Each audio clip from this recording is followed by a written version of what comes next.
We're live? We are live. We are live. We are live. In the famous words. The famous of the words immortal Bruce Buffer. of the immortal we Bruce are Buffer. We are live. We are at the Rome Gold Club. The Rome at Gold the moment. Club. At the moment. This is a rented space, a borrowed space that we're using to have this episode in because of our earlier. Smokes, why can I hear myself all of a sudden? Wow, Tango. Okay.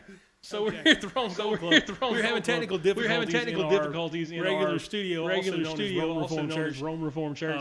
But we're across the hall now, in the same building, on a hardwired connection. So things are going to be super smooth. Welcome to our New Year live event. We're calling it an event. We'll see. It's been pretty eventful so far, right? It's been really eventful.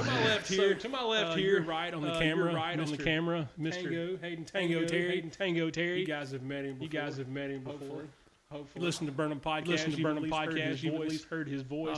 This isn't Burnham Podcast. This is our Burnham Project. We're going broad scope today. We're going to talk about Burnham Podcast, and then we're going to talk about Georgia Peach Ride, Destination Hometown, a bunch of cool stuff we've got to do this year. We're going to do this year. We're going to get into what we've got going on next year, and we're just gonna hang out guys until midnight or a little bit after. We would have liked to have been on an hour and 20 minutes ago, but again, technical difficulties. Nonetheless, here we are. Tango, how you feeling? Fantastic. Now that we're live. It's been a struggle. Has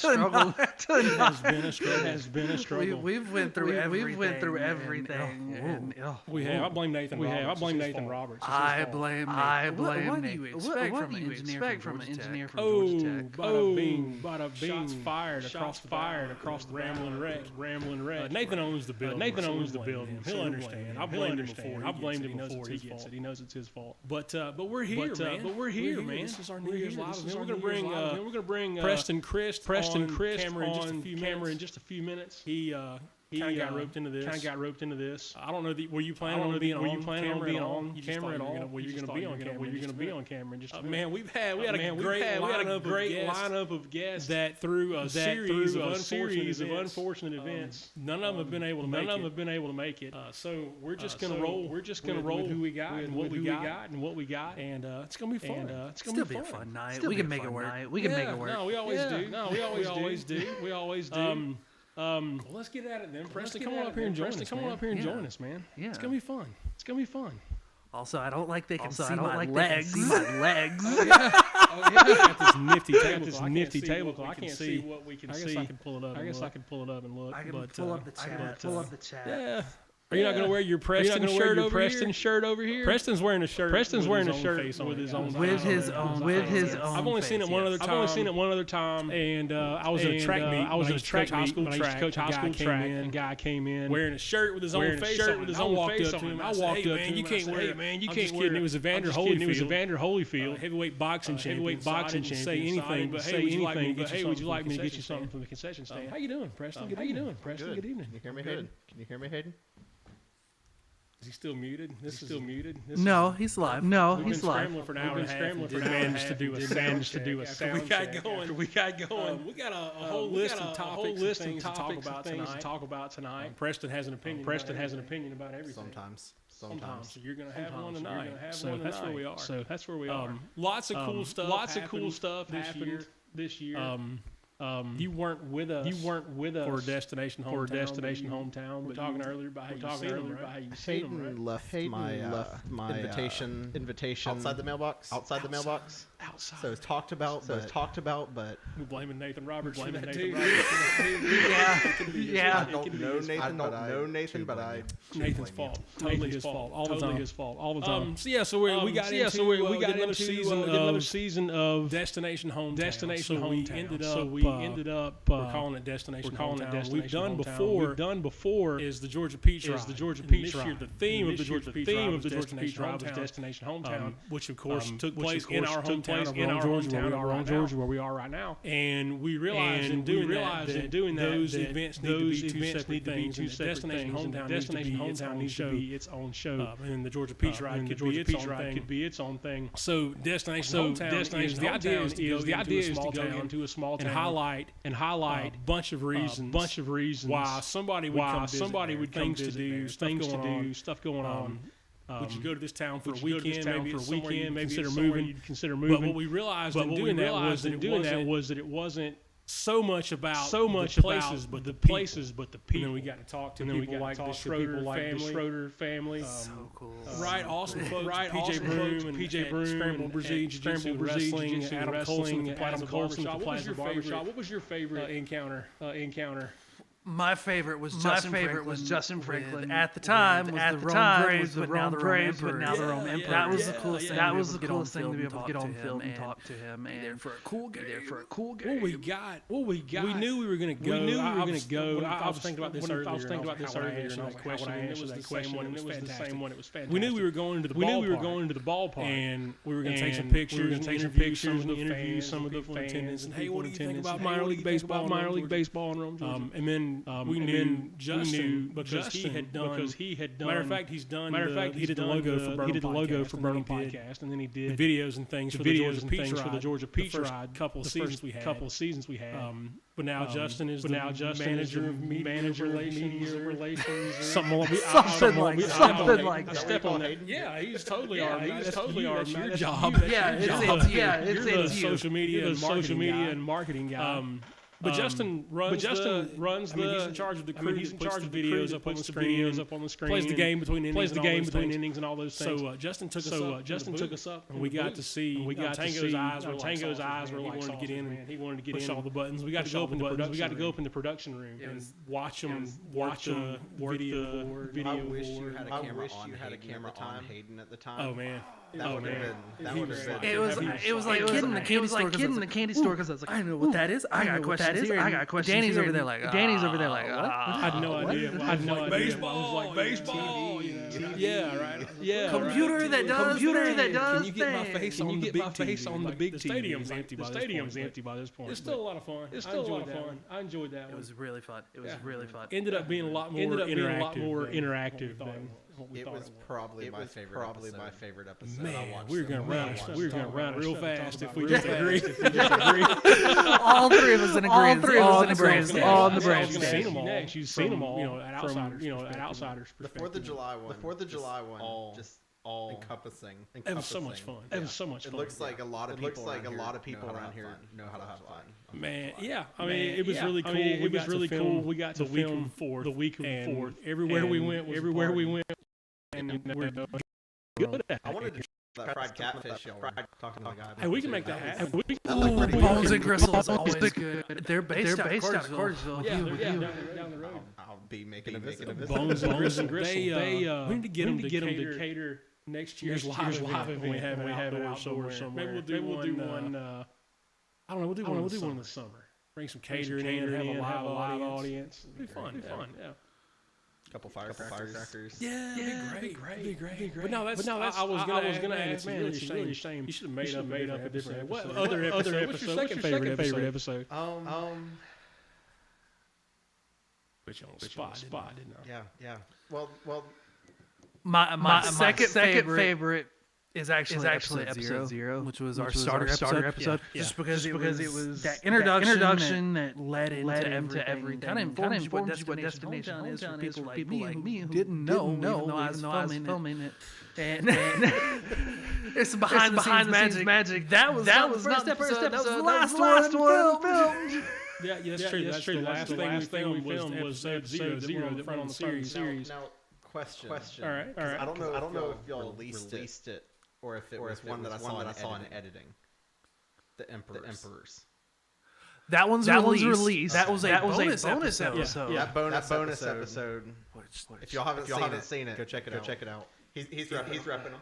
Tango knocked that one apart. I mean, it was fantastic. I rolled that one out that night, right after we finished up our media event. Thank you, Justin Franklin, for getting us in. So Franklin texts me morning of the big. Everybody in Rome, Georgia, waiting on this announcement since months ago. They announced they changed the name of our baseball team. We've got the Rome Braves. Are they the Class A team? They used to be, and now we're high. We used to be low A, and now we're high A. But we belong to the Atlanta Braves. We were also the Braves, which I always thought was lame. Minor league baseball teams have cool, unique names. I don't know any other minor team that. I think there's only two. There's actually 2 or 3 hit them left with the same name. That many? So they're going to change the name, and everybody's got their reasons for hating it. But Franklin texted me that morning. Hey, do you guys want to come to the press conference? Yes. So we got to see 15 minutes, I think, before everybody maybe 30 minutes. Wasn't much, but it was a lot of fun. To get in and have that little bit of insider knowledge. But it was another excellent. That came out great. Oh man, yeah. I think that's a big part of Destination Hometown is covering stuff like that. Yeah. How many hometowns have a minor league team that changes names in our lifetime? I mean, it's been Rome Braves since I was born. Yeah, 20 years now. That's a huge event for this area. Yeah. But it was fun. It was good to get in there and do that and cover. Like I used to cover local news. It was fun to kind of be in that arena again. New stuff for Tango, but he's just good at shooting whatever comes along. Got a good eye. He's both behind the camera and in the editing. He's really good at it. But that was a lot of fun. But that's kind of the gist of Destination Hometown. We're looking at 3 possible locations this year. We've talked about Blue Ridge, Georgia, Hutchinson, Kansas, which is fantastic, and Jacksonville, Alabama. So those are our 3 possibilities this year. We've kind of got to narrow those down based on funding, right? Because you got hotels and meals and all these things to consider. And we are a small-time production, if you haven't noticed. We got a lot of stuff going on for a little bit of money. You're about to say something, Tango. You always do that to me, man. Like, comment, subscribe. Absolutely. Whatever it is on Rumble. Like, share, subscribe, click the bell. That's how you help us. Yeah, for sure. We're also. Are you building this graphic right now? Is that where you're going? No. Okay. Do we have the graphic? Oh no! It's okay. It got dropped. It's all good. You can support us on Cash App. We are just that little $sign and then Burnham Project, capital B, capital P. But that'll go a long way toward getting us to places like Hutchinson, Kansas, or if you're not from this area, maybe to your small hometown. Rome, Georgia is probably the biggest town we'll ever cover that way, just because you get into these big cities and they get their own attention, and it's so hard to cover a lot of ground there anyway. But you can go to a place like Jacksonville, Alabama, or Hutchinson, Kansas, and cover the entire town within a matter of just a couple days. So that's kind of the idea there, and that's the kind of place we want to go. Look those places up, if nothing else. They're cool places to read about. There's a space museum in Hutch that has no business being there. But in the middle of Kansas? If you look at Hutchinson on the map, it's like dead center continental United States. And there's this insane, it's called the Cosmosphere, and they have like Sputnik there. Like actual, not the actual Sputnik, but like second string Sputnik, which would have been the actual, The Sputnik we have at home. Yeah, right. But they, like Jim Lovell's flight suit is in there from Apollo 13, like insane stuff. There's no reason to have it. Hutchinson. Anyway, Hutchinson's a cool town. I love it. I've been there a couple times. Anyway, but yeah, that's Destination Hometown. Show a little love to the small town. And again, we're separating that now, henceforth, from the Georgia Peach Ride. The Georgia Peach Ride came from the pandemic when everybody was stuck at home, and we decided we wanted to do something fun. So I rode this cheap little scooter across the entire state of Georgia. It almost killed me in Valdosta. No, we were in Moultrie when the belt snapped and almost threw me over the handlebars. But that is going to be a fundraiser that we do in the summer. We're going to, figure out how to monetize that thing, but I'm going to ride the scooter several hundred miles over the course of a day or two and we're just going to grind it out and go a certain distance for, pledge $1 a mile or a penny a mile or whatever it is. So that's kind of going to, and we'll highlight things along the way. So it'll be similar, but not exactly the same as it has been. So that's how we're sort of separating those two things out. Are we going to have the capability to show one of those episodes? Yeah. Right now we get the Cash App up. Okay, cool. So the Cash App is up right now. You guys can see it on the screen. Look at there. There it is. Check it out. The little, man, Preston, I'm looking at us right now on my laptop. Preston, you look great, man. Fantastic. The beard came in real nice. I was worried about you when you were younger. Hey, with the Cash App, all right? Cash App us, but put in the comment who has the best beard out of the three of us. They can't see me. Yeah, he's not even on. I covered myself up. You're still on Rumble right now, Tango, but you're not on. You covered yourself up with the Cash Rumble App. may be a little behind. I appreciate you taking one for the team, though. That's okay. Good stuff. Oh, somebody said there was an echo. Okay. Yes, we fixed it. It's cleared up. Took care of it. Thank you, Allison, and thank you for watching. God bless you. Rob West was on here a minute ago. Makes me. We're all better now. We fixed the echo. Fixed the echo. Yeah. No, thanks for pointing it out. I wasn't looking at comments until just now, and now I'm nervous about it. Which episode do you want to play? Let's run 0. So we'll be right back. Maybe. Here we go. I'll still be talking.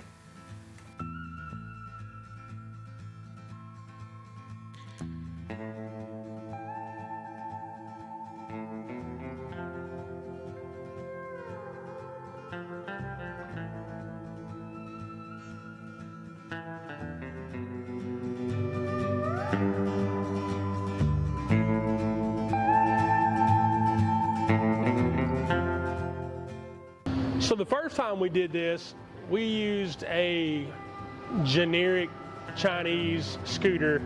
It's 49 cc's, and it was not guaranteed to get me up a hill. And that wasn't going to get it for very long. In fact, on the very first Peach ride, it broke down in a little town called Moultrie, Georgia. The belt broke, the drive belt broke, and it seized up the back wheel and almost threw me over the handlebars. Fortunately, I didn't die in Moultrie, Georgia that day, but we did decide that it was time to upgrade the machine if we were going to ask so much of it. So we did that. This is the 2022 Honda Ruckus. We took it on last year's ride too. Still a 49cc machine, still not super fast.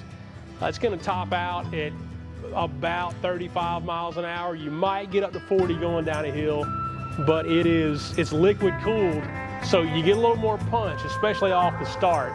So with the old scooter, if you didn't kick at the same time you pulled the throttle, like you weren't going anywhere very fast, which was the whole idea.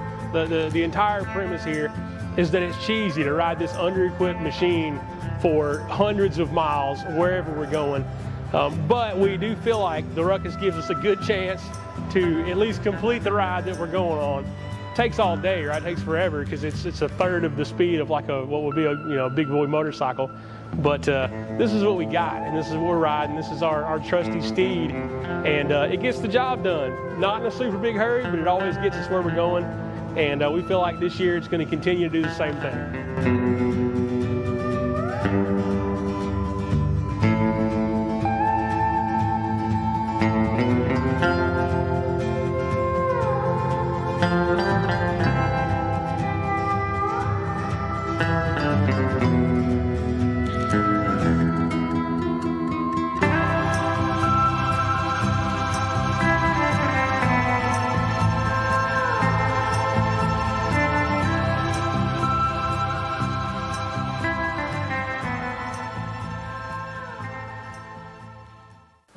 Hi guys, I'm Hayden, also known as Tango. I'm the director and cinematographer of Destination Hometown, and let me welcome you to the studio real quick. Right behind me, we're actually editing one of the episodes that you'll see later. You'll see that this year's Destination Hometown feels different, looks different. It's a different feel. It's in episodes. It took a little bit longer to work on this round. That's because we put a lot of effort into it. Part of that was we upgraded to real cameras. This is our Blackmagic cinema camera that we used for pretty much all of our shooting. Behind me somewhere, you'll see our shoulder rig that we shot with, or our Steadicam, or it was just all handheld. Hopefully it's not too distracting for some of you guys. Hopefully you can't find it. We got about 6 Pelican cases worth of gear that we used for this. We used about 4 or 5 cameras. Of course, we used our Blackmagic camera as our A camera. But what you're seeing me on right now is our B camera, which is a Canon R6 Mark II. Lovely camera. We use that for all of our slow-mo and all of our pictures. Behind me up on the shelf, there's another Canon and a GoPro Hero 5. Those are what we used for our crash cameras and our bike cam. So those were versatile cameras that went everywhere. We used a couple of different mics this round. We had a Holy Land mic and some just wireless packs that I'm not sure the name.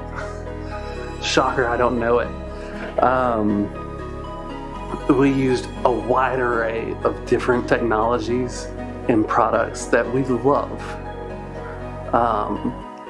But I gotta get back to work so you can watch the rest of this episode. Till next time.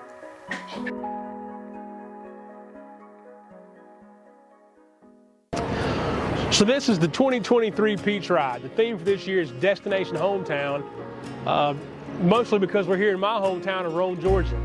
We've been all over the state with this thing, and we finally decided to come back and do a ride here in Rome. So it all began in 2020, right in the height of the pandemic. It's late April, late March, early April. And I'm on the phone with my brother Drew, and I had just bought this cheesy Chinese scooter that is, not guaranteed to even get you all the way across town, and certainly won't do so faster than 30 miles an hour. Bought it on a whim one day, and I had it, and I would ride it occasionally, but we're sitting around bored because there's nothing to do, right? We're on quarantine, the whole world's shut down, nothing's going on, and we're looking for a way to boost some morale and maybe put some smiles on some faces. So I say to Drew, what if I ride this scooter across the entire state for some cause? Like, what can we do that would bring attention to a worthy cause, or something along those lines? Drew recommends awareness for small businesses. Businesses were struggling then. Restaurants were doing pickup only. So many places were closed altogether.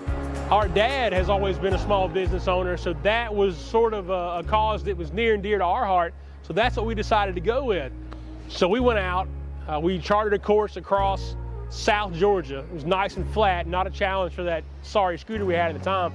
We went from Cuthbert, Georgia to Jekyll Island, which was cool. It's 350 miles all the way across the state of Georgia.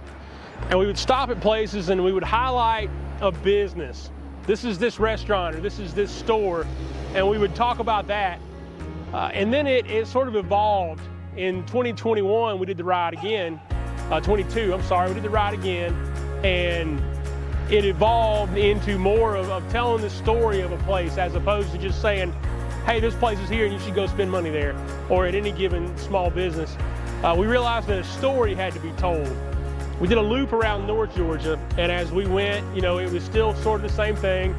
We went to Dahlonega, and we would say, hey, go to the Fudge Factory, or the Smith House, or anything like that. We were in Cleveland and Ellijay at the Chili Dog, and we went to Tiger to Goats on the Roof, and Clayton at the Universal Joint, and all these different places, but we're spotting them and we're making them a blip on the radar as far as social media goes. So we decided that we needed to tell stories about places and mention the people and talk about how long the place had been there or what it meant to the local community. And that evolved into what this year will be Destination Hometown. So we're gonna canvass Rome, Georgia, the entire town, not just one restaurant or one store per city as we go, as we've done before. But this one is a focus on the entire city. We're gonna visit restaurants, a barbershop, the baseball stadium. We're gonna talk about all the things, as many things as possible that this town has to offer as far as tourism, and reasons why you may come spend a weekend or longer here with your time and your money and your resources, and taking care of these small businesses still. So that's still sort of the focus. But again, it's the overarching theme of the entire town. It's not just one place in one town. And we're going to dig a little deeper, and we're going to talk to people and come up with real stories about what really happens in these places and where your favorite restaurant came from. My favorite restaurant 2 blocks down the street here is called Schroeder's. I've eaten there all my life, but I found out things doing this that I didn't know before even about it. It made it so much cooler to eat there. So whether or not you ever come to Rome, Georgia, you should still consider the origins of your favorite restaurant or your favorite mom and pop shop or any of these places that you go to. That's the idea here, to bring attention to these small towns that don't have huge advertising budgets for their visitors bureau, and then certainly these small mom and pop stores and restaurants that don't have advertising budgets for their business. We're sort of offering that for free to them as far as that service goes. We hope that it brings attention not only to our city of Rome, Georgia, but it draws your attention wherever you are to the local businesses, the small businesses and stores and restaurants and things. This is a project that's been a lot of fun. This is the 3rd time we're doing it. Hopefully it's better than the last 2, and then hopefully the next one will be even better than this one. Either way, I'm super glad that you're coming along for the ride with us. Thank you so much. Can't wait to show you Destination Hometown.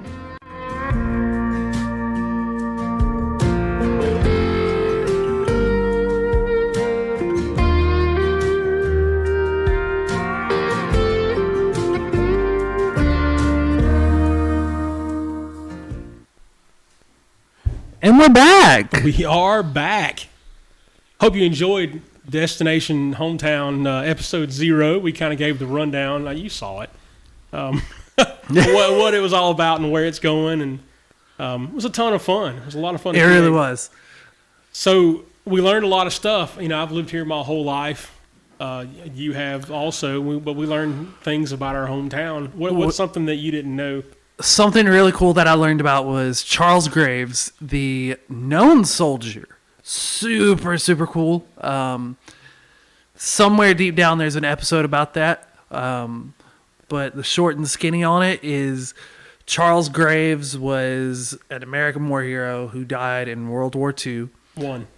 Yeah. Was it one? Okay, back, one. back. Sorry, my bad. You're good.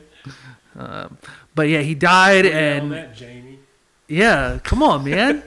He was kind of selected from a random list to be the known soldier, and there was a whole thing about moving him to Arlington. Family didn't want it. He ended up being buried here in Rome at Antioch. Yeah. And then they wanted to move him to Myrtle Hill. His mother refused when she passed away. His brothers decided to dig him up and move him to Myrtle. And so that's kind of our whole little quick summary of the known soldier Charles Graves. Yeah. And there's a whole cool little thing over at Myrtle Hill behind us somewhere in one of those directions. Yeah, down on South Broad. It was cool. I knew that he was there, and I knew that we had, you've got the unknown soldier in Arlington. We have the known soldier here in Rome, and I knew that. I knew what his name was and, the basic premise of his story, but yeah, the guy gets picked by a blindfolded sailor. He points to a list of names on a wall, and he's from Rome, Georgia, and he becomes the known soldier. So we got that going here. We filmed at Myrtle Hill and talked about him, but it was 2 minutes worth of footage. It certainly deserves its own project, but for a litany of reasons, that entire episode didn't make it into the Destination Hometown series, it's kind of a shame because there was some really cool Rome history stuff in there. It just didn't work out. And, as it is in production, you look at things and sometimes you got to make decisions about what stays and what goes, and that just didn't get in there.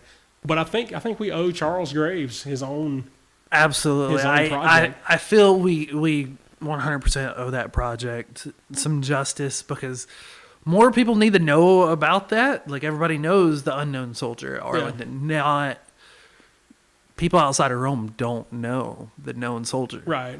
And this is like a national thing. Yeah, well, it's different, than the unknown, obviously, for obvious reasons. But it's cool that we have this guy's name, and it's somebody we can point to and go, hey, he represents our war dead, right? The guys that signed up and fought and died for our freedom. Absolutely. that representation of everybody. So it's really interesting, and the whole complex is super cool because it has the bricks for every single veteran out of Rome and the surrounding area who's been in war. Some of them are still alive, happily. Yeah, it's a really cool plaza area they have there at Myrtle Hill, and Myrtle's got its own history. Everybody who's ever been anybody in Rome from the founding on is buried in Myrtle Hill, and then it's got the Veterans Memorial. That's a really cool place. Yeah, that's what it is. What about you though? What was your favorite? Man, I enjoyed that. Like I said, I wish we could have included that in what we had going on. I got a real kick out of going to the Plaza Barbershop and hanging out with Adam. Matter of fact, I was in there 2 days ago. Today's Sunday, right? So I was there Thursday. And Adam's the same guy. If you saw that episode, you see this lively, jovial character who you think of when you think of a barbershop. Adam, that's Adam. He's that way all the time. He's always full of energy. He's always full of positivity.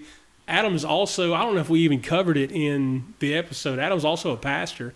I'm a pastor. Adam's a pastor. So then we had this connection. We pastors don't get to talk about pastor stuff except with other pastors because folks just can't relate or don't want to. So it's really cool to get to hang out with Adam and see him. Sometimes we like to not talk about pastor stuff. We go in the barbershop and we shoot the breeze. And you get to be in the natural habitat of a barber. Yeah. It's kind of cool. But it's a classic old barbershop. He's missing a pool table, I think, and that's about it as far as what you think of when. Can we get him a pool table? We're going to find out. That'd be cool. Anybody would like to donate a pool table to the Plaza Barbershop. I don't know if he wants one, though. Don't just gift Adam a pool table. Let's find out. Some of you watching will know Adam. Don't dump a pool table on him. That's really inconvenient. Yeah, I heard you needed one of these for your barbershop. But yeah, the leather strap and the straight razors. And Adam will cut your beard. It's not his favorite thing, but he'll trim your beard for you. You can get it all there. But yeah, I enjoyed that one. The Schroeder's episode, I like them all, really. I could just say I could rank them maybe, but the Schroeder's episode was cool. Schroeder's was extremely cool for me because it was kind of my first time ever being like a Schroeder's fanboy, but also like before I started hanging out with you, I'd never eaten Schroeder's. I'd never cared. And then you took me and I was like, this is great. Love it. And then we got to go film with them. Yeah. And Kaylee took me kind of behind the scenes and showed me some cool things. And I was like, this is much more than a restaurant. This is a whole family. This is an event in Rome that mattered. This was our varsity, basically. Yeah, that's a great way to say it. Yeah. Because it's a local landmark. The bank told them, this is never going to work on Broad Street. Why would you do this? Don't waste your money. Yeah. And they're still here. They're super. 40 years later, in the second generation, they're kicking. Killing it. Yeah, and it's a real problem for me because Schroeder's has always been my favorite restaurant here locally, and it's now right across the street from the studio, and the studio, and where I work every day, and I might as well just direct deposit my paycheck into the Schroeder's register across the street. Have you had everything on the menu yet? Man, if I haven't, it's because it's something really new and I haven't gotten around to it yet. My favorite, the pita tosh is my favorite. It's my go-to. Like if I go in and I can't what else to get, it's a pita tosh. But I'm pretty sure I've had everything on the menu at some point or another over the last 40 years. The French bread pizza, man. Excellent, right? It's all good. It brings back the childhood memories of school, and it's like, oh, the French bread pizza. Yeah, it's the bomb. Good stuff. Yeah, no, it's a great place. It was a lot of fun, but it was cool to sit down and talk to those people and get the story of, and we're talking about Schroeder's in Rome, Georgia, but it could be whatever place, in your hometown if you're not from Rome. There's a little restaurant that's been there, some mom and pop joint that's been there forever, and it would remind you of that place. My two brothers started it. Now they've handed it off to their daughter in the second generation. And, but yeah, it's always, I can point, some of my earliest memories of childhood were in Schroeder's. But it's really cool to get to go. And in doing Destination Hometown and the Georgia Peach Ride, we've been to a million places like that. And man, it's so much better than, God bless the chains and the franchises and all that, but it's different when you can go and you meet the owner, the guy that built a place with his own two hands, as opposed to somebody who bought a franchise and brought it into a strip mall or, whatever. Just a different animal. But that's the focus. It's small towns and mom and pop stuff, and you guys get the gist. I feel like we're no. Sorry, I was like, I hear it dripping. My bad. You hear it dripping? I was like, I hear a noise. This is what happens when we're live. You get to see the squirreliness of all of us, and it's like, what's going on? But yeah, Destination Hometown was amazing. Getting to see and be with all the people. It was an eye-opening experience for me, and I'm excited for the future. Speaking of the future, we got stuff going on, man. We're doing, Burnham Podcast is a thing that we do every single week. I mentioned earlier that I'm a pastor. If you're not familiar with what we do here, or even if you are, you know that I'm a pastor. And we have a podcast called Burnham Podcast where we talk about different aspects of life. I have guests on, and we tell their story, and it all relates back to our faith, right? In some way or another. We had a hypnotherapist. We've had football coaches. We've had a basketball coach. It's not all sports. But I don't know. Who else have we've had other pastors? We've had other pastors. We've had rappers. We've had rappers, yeah. Johnny B. We've had. I love Johnny B's got his own category. That's great. What do you call that? I mean, he's a squirrely. He's an anomaly. We've had several police officers and people in law enforcement. Bunch of folks. I've had a cop, an EMT, and a firefighter. Yeah, we've covered our first responder base. Anyway, but it's a bunch of folks, man, and we come on and we get together and we say, hey, I'm a firefighter, and this is how my faith applies to my job, and it's real conversational, and a lot of it is just we're shooting the breeze, and it's a place you can go and like you could listen to it with your kids. You're not going to hear any profanity and things like that. It's we talk about just life. It's a good outlet for us as believers to be able to go and sit down and have conversations with people about important things. And some of it's heavy. We talk about grief and tragedy and and all those things, but then we talk about lighthearted things as well. So we cover the full spectrum of life and emotions and all that good stuff. And who has been your favorite one this year? I'm going to hit you with it. I'm going to hit you with not even the favorite one. Let's do top three. Top three. Okay. So their order, like just top in three? No particular order. Okay. So when video at one point. 9 months ago. Episode 105, I think Adam Colston. Colston was 105. Was our first video episode. But 2 or 3 episodes before that, I had Jason Hamilton on. This was an audio-only episode at the time. But Jason had undergone a major change in his life where he had come to faith in Jesus Christ, and he completely had changed the way that he lived his life and looked at everything, and it was cool to get and sit and have that conversation with him.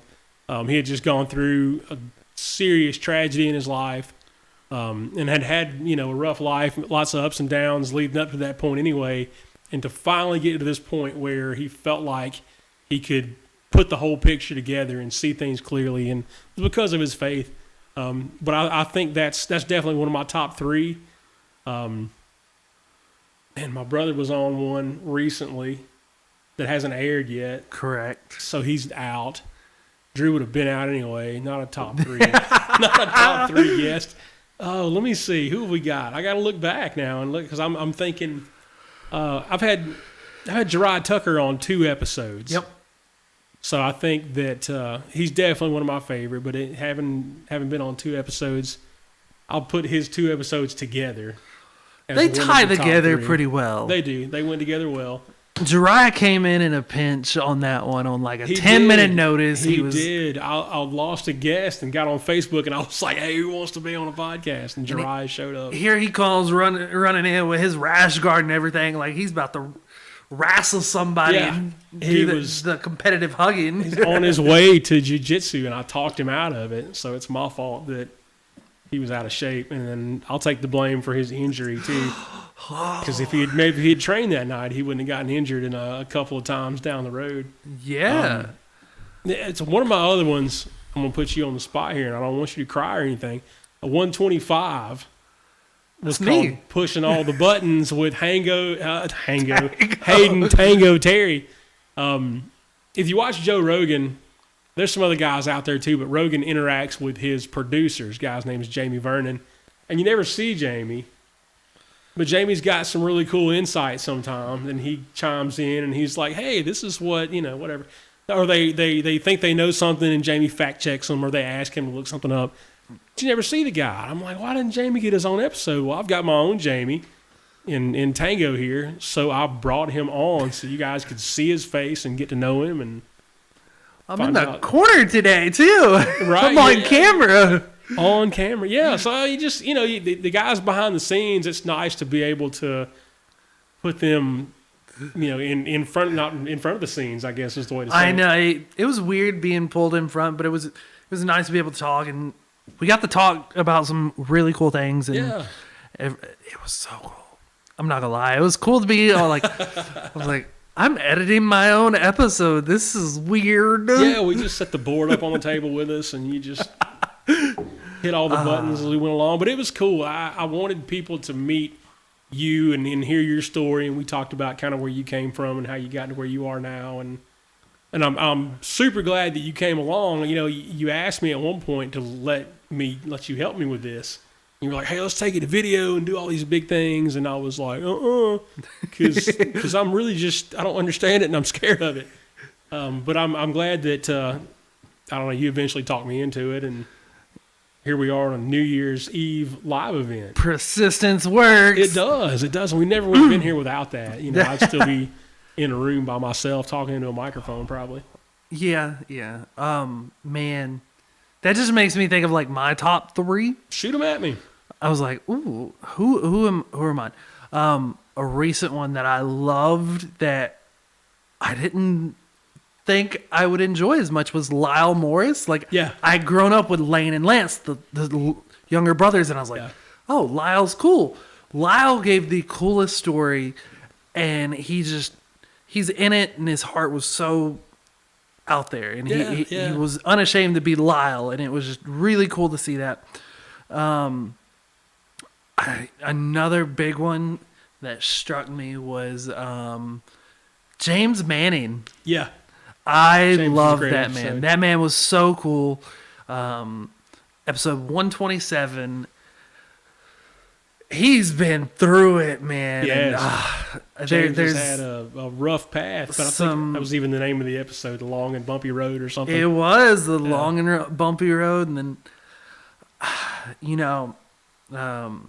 there's a reoccurring guest and I love him.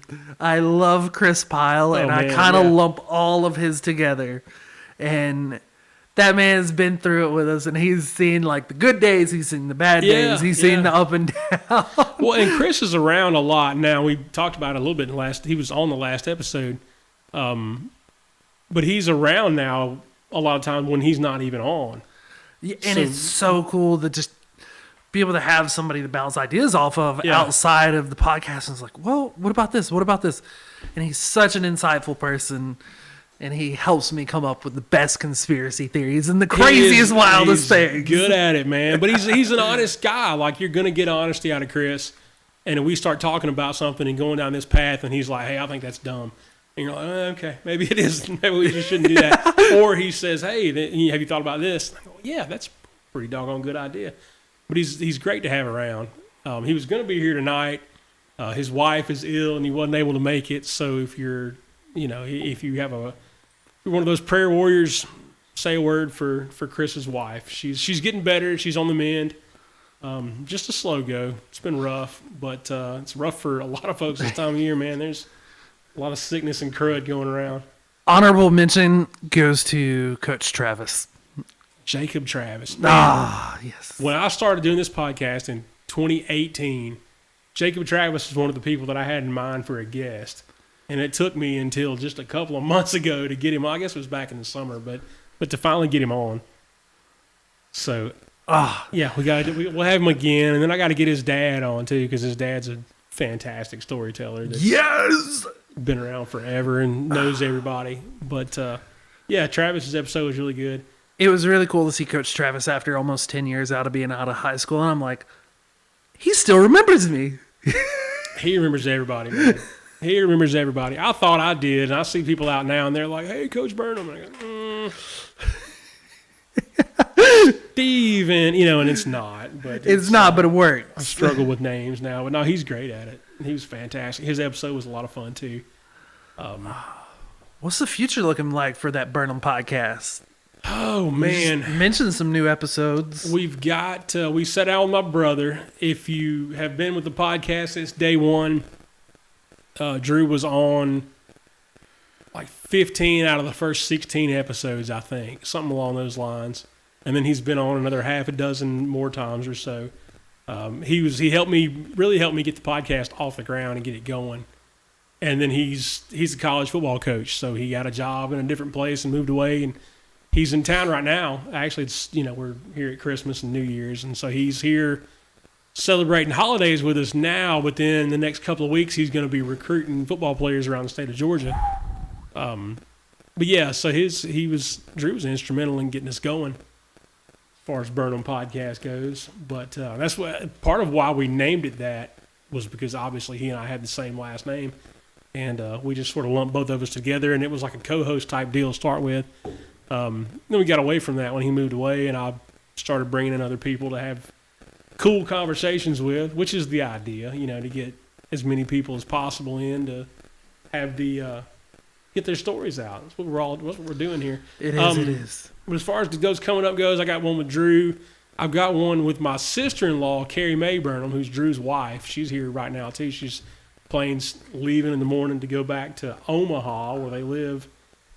Yeah, well, it would be cool if they lived in Omaha. They live in a place called Peru, Nebraska. Which is in the middle of nowhere, Nebraska. Which is exactly the capital of nowhere. But anyway, so we got episodes in the can, both those two guys. I've got Adeline Spears coming on. Adeline is an amateur meteorologist. She's young. I think she's 14, 15, right? Our new Jamie just perked up real quick. Like, he's like, I want to talk some meteorology. Are you a meteorology junkie, Preston? For those who don't know, Preston, that was his original goal in life, was to be a meteorologist. And then he met calculus. Why? Calculus is tough. What do you need that for, meteorology? You just look at the clouds, right, and decide what's going to happen next? Yeah, it's a dark cloud. It's going to rain. So we're going to have Adeline on. We're going to have my dad on at one point. My dad has spent the last 40-ish years making himself an expert on eschatology is the fancy word for it, but it's the study of the end times. So that'll be a cool series, right? That's spicy, ain't it? Everybody wants to talk about end times and how's it going to end, and might not be how you think, but we're going to have him on for probably like a 4 or 5 part series. Burnham Project goes Armageddon. I mean, Revelations. Right? End of days. It's going to be fun. If I got some openings that'll be great for that. You're already cooking stuff up. I love Tango's creative side. It just goes all the time. But so we're going to do that. We're going to have, I talked about Jason Hamilton earlier, and we had him on, like, this Jesus thing was super new for him. And I was like, hey, man, we're going to give it 6 months or a year, then I'm going to have you on again, and we're going to see what the difference is. So we're going to have Jason back on, and we'll get into some of that. Ooh, right? I'm excited. I love Jason. I got to meet him. Are you saying that because you know he'll choke you if you... That too, Jason's a black belt in 2 martial arts, is why we... Yeah, that man will terminate me. But no, he's such a nice dude. I got to meet him at one of PJ's events, and I was like, who is this little dude? Turns out he can murder me in like 80 different ways, and I was like, oh, that's Jason Hamilton. He's so cool, though. Like, he has such a cool story. Getting to talk to him, he's so nice, just so friendly, too. Yeah. Allison says that She loves Jason. He's a pretty all right dude. All right dude. Yeah, That's our friend Allison, who does jiu-jitsu with us. Man, I got to get back in there. Yeah, you do. I've trained like 7 times in 2023, but I spent so much time on the Burnham Project that it sort of took away from that a little bit. We have you on film getting choked. Getting absolutely strangled. It was fun. Mangled. Yeah. But, apart from the podcast, we talked about the new Destination Hometown coming up. We're also working on a project that's ongoing with PJ Broom. We've mentioned PJ just a second ago. PJ is a black belt in jiu-jitsu who has competed in wrestling and judo. And he had this great idea where he was going to compete in 10 different grappling sports. Jiu-jitsu, wrestling, sumo is coming up. Now, when you think about sumo, PJ's 150 pounds on a heavy day. So he's going down to the Atlanta Sumo Club next weekend, and we'll see how that goes. But he's going to do some catch wrestling, some judo, some Greco-Roman wrestling. Yeah, right. We get sumo next week? Sumo's going to be fun. It's going to be fun. The lowest weight division in sumo is 170 pounds. Like I said, PJ's 150. I think he occasionally gets up to like 156. Is he bulking up for this, or is he going to try and roll at one? I don't even think he's training, man. I really don't. I asked him how it was going the other night. I said, PJ, how's training for sumo going? He was like, well, it ain't going bad. It's not going good. It's just not going. So he's not training for this at all, which is just great. That's the most PJ answer I've ever heard. It is. It's going to be a fantastic video as he just gets wrecked repeatedly by people twice his size. Let's go! Yeah, it's going to be great. That's what Jason always says. He's like, I don't care. I want PJ to win, but I hope he gets bodied in the meantime. I'm like, absolutely. Okay, that's fair. So that's what we're working on. And again, that's like an ongoing thing. We're still putting the pieces together on a project highlighting veteran suicide.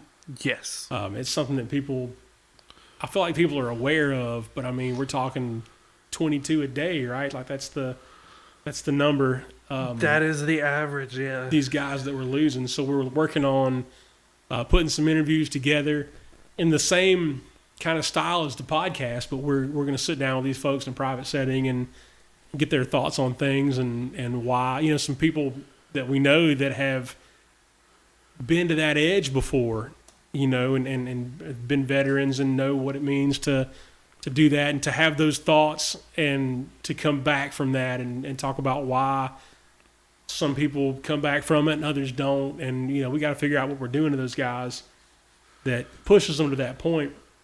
So that's kind of the hope for that.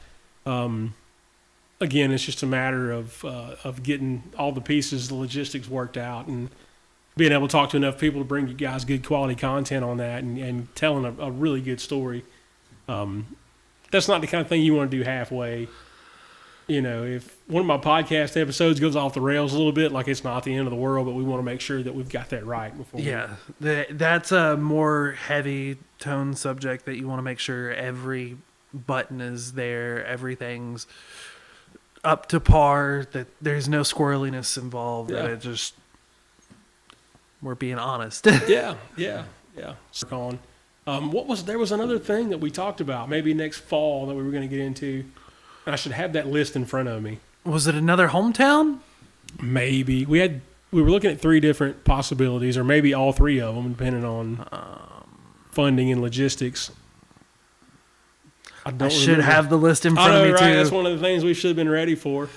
But speaking of being ready, I'm about ready for another break. Okay. Can we roll up another episode of Destination Hometown? Yes. This was the wrap-up episode. Funny enough, we've had another episode pass then that we may be airing tonight. We got 47 minutes left until midnight. Yeah, let's get this one rolling real quick. Cool, good deal. Be right back. Maybe. Are we still here? There we go.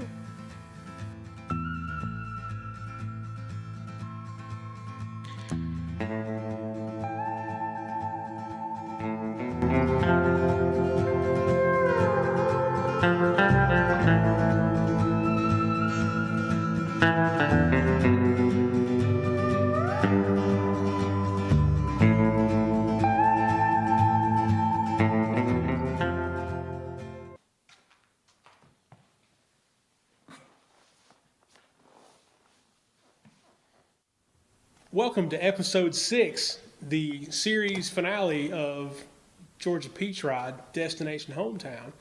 I'm your host, Danny Burnham. This is just a recap. You know, we got into Rome, Georgia, all the stuff that it had to offer. Went to a whole bunch of places and did a whole bunch of things. And we want to take a little while to acknowledge the people who let us into their shops with cameras and cut our hair and fed us and did all these things. Mr. Adam Colson at the Plaza Barbershop, Kaylee Schroeder at Schroeder's. The entire Schroeder family was off the chain gracious to us, allowing us to come in and shoot over there. The Rome Braves took fantastic care of us, Justin Franklin and his crew over there. And they got us in, and you guys saw the tour of the Braves Stadium and the control room and all the fun stuff that goes on behind the scenes at a baseball game.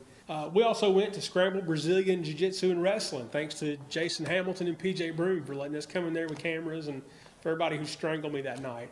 We also visited Rome's Office of Tourism with Miss Christy Kent and got the lowdown on all the things that we could look for and expect in Rome. We apologize for that. We had a little bit of a scaling issue with that one. If you guys want to... Yeah, we're good.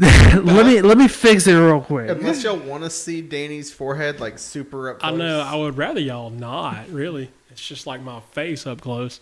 So we were ready for something like this because technical difficulties happen. That's why we were on the air an hour and a half late. But maybe we'll get back and show that episode again a little bit later on the night. But for now, I want to talk to you guys about the new year personally. We've talked about some projects and things we're working on. But we'll wrap up this year and we'll talk about next year. But we need to set the tone here. And I need to know from each of you, we'll start with you, Preston, what's something you could eat your age in? How old are you? I am 23. Okay, so you're 23, so this will actually be exponentially harder for me, but you go ahead. So, like, are we talking pounds or each? So if you could eat, you're 23, so what could you eat 23 of? I could go with 23 Biggins brisket sandwiches. Biggins brisket sandwiches. Down the hatch. Biggins and LJ? Oh, yeah. This is the barbecue joint. Okay. The best barbecue joint in all of Georgia. Ooh, Georgia. Let's be careful. No. Let's be false. That is not the best. I'll take you to the best. Okay, but so yes. we'll get to that. It worked. So you're gonna eat 23. I mean, like if you could eat 23 of these brisket sandwiches. Hands down. Okay. Tango, 29. 29. Well, the easy answer is wings. Stop I do that it. on Monday nights at Buffalo. Yeah, we just called Buffalo, that Tuesday. Buffalo wings don't count as wings. Those are like the 5-cent wings that you're like, Yeah. No, I'm talking real wings. Real wings. Let's see, 29. What am I throwing down? What could you eat 29 of? And don't say pickles. I don't even like pickles. I do. I could eat. I'm not a pickle person. We can go mozzarella sticks for the easy win. Mozzarella sticks. I love it. You can do that one. Do boneless wings all day. Oof. Why does my stomach tells me to go with the wings right now? The wings. I mean, that's fair. 25 wings, 29 wings. That's not. We can make it a nice around 30. 29 wings would work. 29 wings.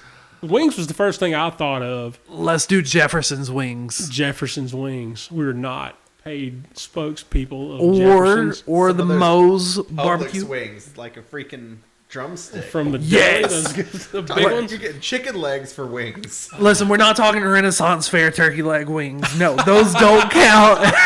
that is So 45 though. So you got 22, 23 Biggins brisket sandwiches, and you got 29 wings. It's a lot harder at 45. You get potato chips. Potato chips. Pringle. French fries. I know, right? A couple of bags. With 7 chips in it.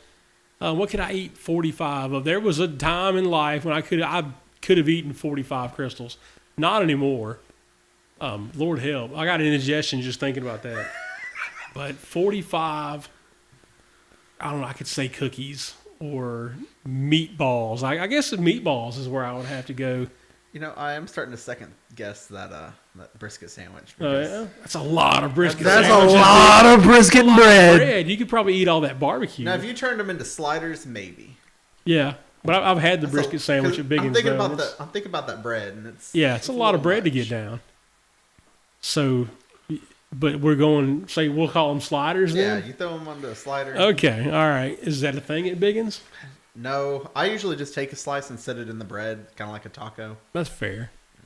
Yeah, I think I'm going meatballs though. I think that's my final answer. Jeez, man. I mean, how are you going to eat 45 of anything?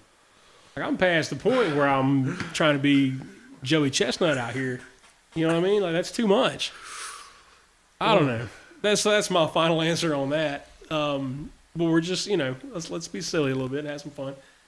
So, what's something that you were grateful for in 2023? Preston. Definitely gonna say all the connections I have and friends and family that pushed me to chase my video dream. There you go. 2022 was kind of just me messing around with Hayden, picking up a camera. But 2023, it kind of really, a lot of people believed in me. Yeah. Especially one of my pastors, Thomas Harding, really pushing me along the way there. And, good stuff. Cool. Tango? Whew. In 23, what is one of the biggest things I'm thankful for? There's a lot of options there. I think the safe route for me would always be hanging out with you, meeting everybody, and being able to do some of the opportunities we got.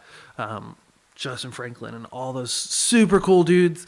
That's a safe answer. 23 has built my patience. I have learned so much more and built myself to be a more patient person. Well, you came on board here, and then we did a ton of projects. We did. That required great patience, and then you changed jobs recently. I did. I jumped jobs. But yeah, that patience has been great. Being able to work some of the projects with you, like you're helping me live out some of my dreams and be able to do some of the things that I've always wanted to do, tell those stories. I've always wanted to tell stories. I've built myself around that. And you just happen to be a fantastic vessel for that, and you had a vehicle for it that helped launch this, and we're going to continue forward, and I'm super excited about that. Yeah, good stuff. For my answer, and any of you guys watching this, feel free to drop your answers to any of these questions in the comments, especially what you would eat 45 of, holy smokes, or your age. But man, as far as what I'm grateful for in 2023, there are so many things. Again, we could all make a list. I'm grateful for my church family at Rome Reformed Church. I'm grateful for John Cardinale tonight letting us use his space in here. You guys, Tango, all the things that you've done. This doesn't have to be one thing, right? No.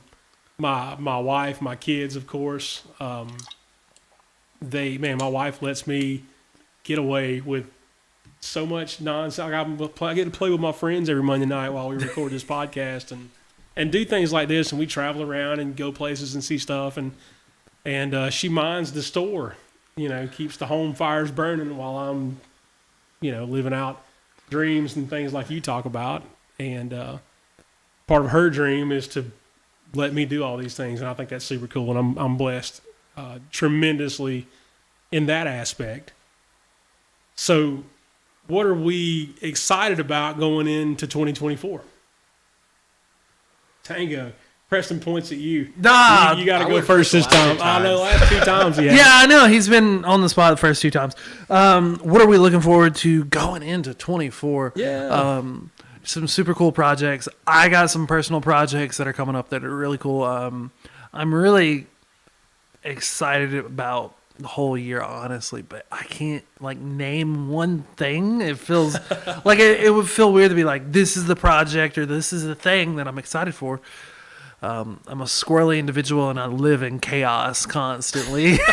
So You're young, you're not married, all that good stuff. You know. So having things set, there's no path forward. It's kind of I get to make my own path, and I think that's more exciting for me. Yeah. Good stuff. Making your own. I mean, like that's the exciting thing to be excited about. I'm making my own path. 24 is going to be a year of fun, and I'm gonna see where it goes. It's gonna be a blast. To say the least, right? It's gonna be a blast. It's one of those chaos gremlin things that it's like, let's go adventure off into the woods and see where we get. A chaos gremlin. Let's hope it's better than a chaos gremlin. Maybe All I it's know of like Hayden. an unpredictable parakeet. All I know about Hayden is Chaos Gremlin. It doesn't matter what you do. It You pretty know, much sums him up. I'm showing up to smoke a turkey, and he's got deer on the smoker. It's like, Never know. By the way, that deer was freshly murdered and we just cut the back strap off You don't need to and blame dropped it right on the grill. Now, you ate it. oh, it was, We wrapped it in bacon. I thought about the other thing. The thing that we were going to do. What was it? The cooking show. We do have a cooking show coming. Barbecue cook-off. It's going to be right up your alley. we'll see. Yeah, no, it's going to happen. Where were we? Did you get to say the thing you were excited about? Just everything. Okay, yeah. Like- Just sure. everything. You know, all my life has been school. This is the first year that I have no school. Yeah. Fingers crossed. All grown up now, right? You know, having a job is different. I feel like Lame, right? It is terrible. it's not bad whenever. You know, the 8 to 5 sucks. I'll say that's the worst part about Hope your having boss a job. is not watching this. But you know, especially pursuing all my video stuff. Yeah. I got into racing videography this last year. Planning on running into that full-fledged. Shout out to the Burdettes for putting my logo on the car. Do it, yeah. That's awesome. What car is this? The K49 60. 602? I think she's running 604 Okay. in limiteds this year. You Don't said quote me on she. that. She is a 14-year-old girl that is racing with the big dogs. Holy Moses Malone. She can race. Okay, all right. I've seen her out there a couple times. First time I went and watched her, she did almost flip the car. Had something in the right front brake. It just happens, but excited to see where that goes. I've got a bunch of different people lined up ready to partner on that, and I know we talked about doing some racing stuff maybe Yeah, with the Burnham project. yeah. If that ever comes to fruition, but I mean, it could. We can make it happen. yeah. Hey, Danny, when are you going to get your face on a car? Because I'm on a car. He's on a car. Man, I spent, I don't know, 4 or 5, several years busting my knuckles on one of those cars. I don't want my face on one. I don't know. If somebody was going to put the logo on there, you know, that'd be cool. I'm with it. Anybody out there? I don't know anybody who races anymore. I've got a couple connections. Everybody we raced with back in the day is like old and gone. They're not gone. They're still They got their alive. kids racing now. Yeah, You maybe can't afford so. it now. A single tire is $350. That doesn't even pay for itself at most of the Wow, it's races. $105 when I was in there. Man, that's insane. Yeah, I don't need my face on a race car. I mean, it'd be cool. Maybe. I don't know. We'll see. We can do a Maybe that's my goal. destination Maybe that's what hometown. I'm excited about then for 2024. That's my thing. I want to get on a race car. If my face any on of it. my racing friends are listening, put this man on your race car. I'll be on your car. I'm not going to tell you no. We can get you logos. Yeah, we can make it happen. I'll be on the car. What am I excited about for 2024? I'm excited to see where Burnham Project goes. We talked about a lot of cool stuff. We got some cool ideas. I have surrounded myself with visionaries, so I don't have to think things up. All I got to do is sit in front of the camera and say words now. But I mean, it's great to have, especially you younger guys that, you look at the world a different way than people. Like I'm in a different generation from y'all. But you got a different perspective, a different outlook on life, on the world. And as a team, we're going to take this to a different level in 2024. I'm excited about sponsorship and traveling and just showing off, telling these people stories that, that it's kind of been our goal to get out there. excited to see how that goes. It's gonna be fun. It'd be cool if this thing, would turn into something that we would just, this was our job, that's what we did, or you guys at least. I got stuff, I can't full-time thing, but you guys that are pushing the buttons, especially on the back end, stuff like that.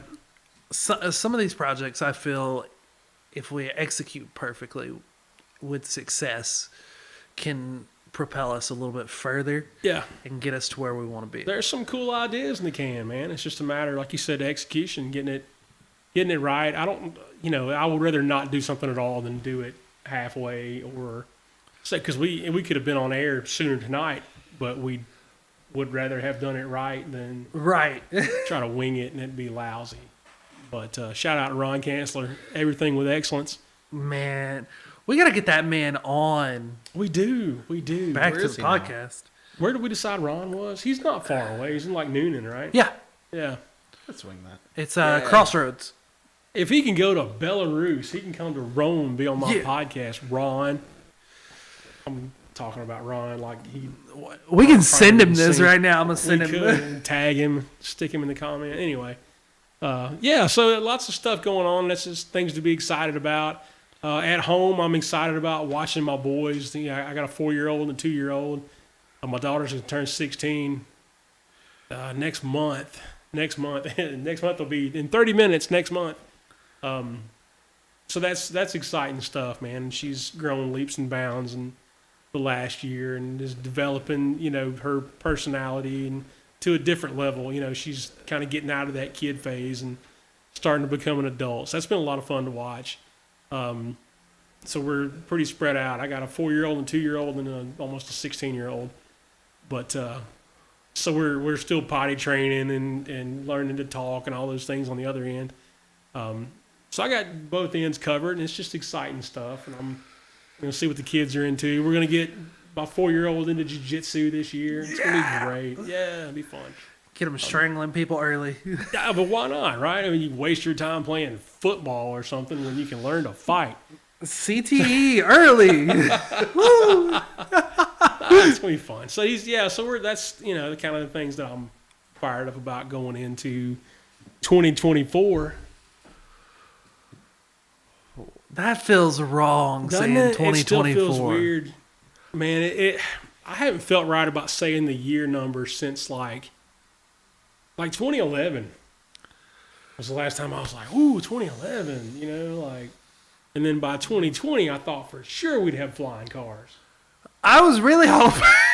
I mean, I graduated in 14 was weird. I was like, 2014 doesn't seem like a real year. That's a made up year. That's not even a real time. What is that? 2020, 2020, 2023, 2024. That's all made up time travel years. It's a Sylvester Stallone movie almost. I'm doing the math right now. We're closer to 2050 than we are 90. Yeah, and that hurts. And what else hurts is that Preston wasn't born yet when I graduated high school. Hey, I think his birth year starts with a 2000. It does. What are you, 01? No, 2000. 2000. I graduated high school in 97. We're so old that, we have a 19 that precedes. I am not part of this generation that's your 2000 generation. I identify as a 90s baby. I know what a VHS tape is, and I know how to rewind it. Well, so what's your birthday? March 15th. So you were early in 2000 still, the first quarter of 2000. There's a 1-year leniency, I've heard. I got you. You get grace period. Do not lump me in with those heathens. So what are you? You're 90. What are you? 4. 94. Okay. Yeah, so you're just 3 years younger than Drew. Yeah, Drew I'm a was tail 91. end of 94. I got you. So he's 3 years younger than Haley then. Yeah. Oh, okay. Yeah. So that. Okay. So are you guys where we thought you would be by 2024? What with flying cars and all? No. I mean, I was always a techie person growing up. Yeah. I figured we would probably have hoverboards by now. We kind of do. Hoverboards, not the rolly ones. Yeah, not ones it's lame that they call those hoverboards. Not what Hayden gets hurt on. Ooh, that was a zero, a one wheel, right? That's a one wheel. I ate it on a one wheel. Hey, one wheel away from hoverboards. That's all I'm saying. I want to know if you heard my words in your head as you fell off of that thing. I did. That was the first thing. As I hit the ground, I'm like, I feel like this is going to require a doctor's visit. And Danny just told me not to break a leg. Don't break your leg. That's what the last thing I said. And I was like, my my leg is not broken, so I succeeded, but also failed. You and that X Games stuff, man. Y'all got to chill. X Games mode, don't die. Right? You'll be 30 coming up. Like, you don't bounce back like you used to. Man, that scares me more. Oh. Look, man, I had a moment. It wasn't even at 30. I don't know. I did have a moment at 30. I laid down the night before my 30th birthday, and I thought, I'll be 30 tomorrow. And then I was just okay with it after that. And then I kind of had the same kind of thing at 40. I was like, 40. But what are you going to put the brakes on? Like, you can't stop. So it's not that bad. You're still here. You're still kicking. You know, you'll be 30, and one day you'll be 80, and like, I'm 80. So, I mean, 30's not going to seem so bad. Dude, that'll be 2080 something, 2084. 2084. I'll be checked out by then. I'll be gone. I'll be like, what, 90? Maybe, yeah. I don't know. So today is 123-123. That's the date, right? That's super cool. So, and I put a graphic up earlier on the Burnham Project Facebook page, and David Ogden says, I said, it'll never happen again, so come spend it with us. And David Ogden's like, hey, I plan on living till 108. I'll see it again. And I was like, don't stop believing. So, like, I guess there's a chance I'll stick around and, till. Will we have it again? Maybe. What is it? I can't even do the math that would get us to whatever the date would be. I mean, if we circle around another 100 years. 100 years, yeah. We can get it. 23, 1, 2, 3, 1, 2, 3. But it would be 21, 30, 23. Holy smokes. See, I blew my own mind just now. Can't stand it. Where are we at? We got 11:36. So we're getting there. 24 minutes before midnight. Before I start writing 2023 on every document for the next month. It's going to stay 23 for the next month. Is it? I don't know. We don't handwrite things so much anymore, though. Right? It was a real problem back when we were writing checks, right? And you were like 20, and then you had to figure out like how to doodle over the top of it to make it look right. But there's no way to fix a 4 over a 3. No, not no. at all. Like, you're just stuck. Like, yeah, you can make it an 8 and extend it 5 years. You can. I mean, Yeah, future man. Post date. Don't cash this until post date this bad boy. I'm pretty sure go to jail for post dating a check for 5 years. They would just call the police. Y'all and make still you write stand checks? there. I had to write a check. I was talking to my dad about this today. I walk over to my parents' house. They're next door, and my dad's writing a check. And I was like, man, write a check. I had to write one not too long ago, and like I almost Googled how to write a check because it was like I hadn't done it in so long. That's that boomer energy. I know, right? I was like, write a check. I got this card. Well, I can't mail them the card though, so I got to send them this. Can I PayPal you? Like, what's going on there? But yeah, so writing chat, people still do, I guess. I've written some recently. Yeah, I mean it happens. I'm one of the last groups that was taught cursive in school. Yeah. And so anybody after me, they're just like straight writing. Is it back now though? They put cursive back, or I don't know. I haven't seen it. Homeschool our kids. I don't know. They know cursive, so it's By the way, that was a great episode with Christine Fogus. Was the homeschool supermom. Absolutely. She told us so much. She did, man. She clued us in on the world of homeschooling. But the main thing, here's what I've learned about homeschooling, is that nobody knows what they're doing. Everybody's winging it. Nobody knows what they're doing in public school either. I'll let you. That's fine. You can say that. That's good. Demonetized. Well, no. I'm a former public school employee, and I would love to say things like that, but I still got friends that work there, and I don't want to throw them entirely under the bus. But it's, no, Christine did a great job of really spelling out. And Christine's the person that people ask. Oh, hey, Christine, what do I do about X, Y, and Z? And Christine's like, this is how we do it, but, do what works for you. But it was great. It was great. It let everybody know, like, step back, take a deep breath. Nobody has it 100% together. And we talked about a lot of things like grade level and what that really means, and is your kid on or off grade, whatever. Your kid's your kid, and everybody's different. But it took a lot of pressure off of me as a homeschool parent, knowing that we're not the only ones that struggle with one thing or another. It also showed that there's not just like homeschool moms, but there's homeschool dads. There's a relationship with mom and dad, and it's not just like one. Yeah, it's this whole really cool adventure that parents go on together when homeschooling their kids. That's a fantastic way to say. Yeah, she kind of summed it up that way, and it's a group effort, right? It is. It's not just mom when you think of it taking the kids to school. It's dad's involved too.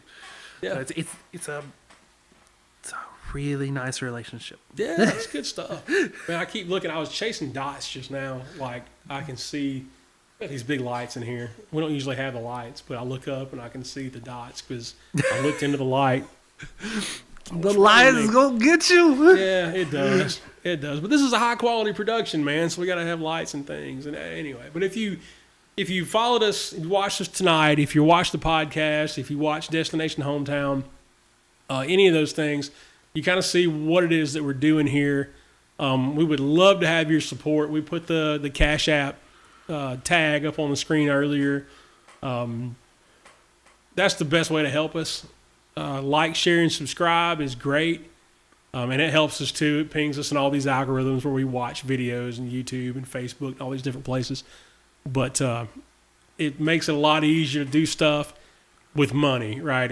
Money makes everybody happy. It kind of makes the world go around. It's important because you give people money and they give you stuff. It buys Schroeder's. You could buy Schroeder's, right? You can go across the street and get yourself a pita tosh. It's fantastic. But as we try to increase in quality and building quality content and telling quality stories about quality people, money is important to us. It's a big deal. It's the fuel behind what we do. So if you like what we're doing and you feel led, chip in a few bucks. It doesn't have to be $100 or $1,000. Yeah, you want to give us $6? We're good with that too. That's it's a little over 2 gallons of gas these days, so it all helps. Especially when we're riding that scooter, like it'll go super far for $6. But you could get across Georgia probably for $6. Pretty doggone close. I could get 200 miles out of $6, so we can get pretty close. And I don't want to get into these begathons that these radio stations have, and we're not going to do that. But if you like what we're doing, like, share, subscribe, chip in a few bucks. Again, if you want to add to the notes, that it's up on the screen right now. As a matter of fact, we can have the best beard competition. I think Preston's winning that. Well, I mean, they didn't put in the Cash App, just the comments. So okay, so they don't count. Does it count? Y'all got to go put it in the Cash App. Put it in the Cash App. So when you send it, stick it in the note. Yeah, we're going to wrap up the money talk there. And we were talking about 2024 though. 2024. Let's go. Let's do. You mentioned that you were a tech guy. How do you feel about AI and where that's going? It's crazy. It is scary. It's terrifying. You're one to embrace it though, aren't you? So I'm wanting to embrace it because, fortunately, it's part of my job right now. Okay. It's not as much I can speak about that, but it's coming whether we want it or not. Right. I mean, just tonight I was editing some photos using AI, and it makes it a whole lot easier.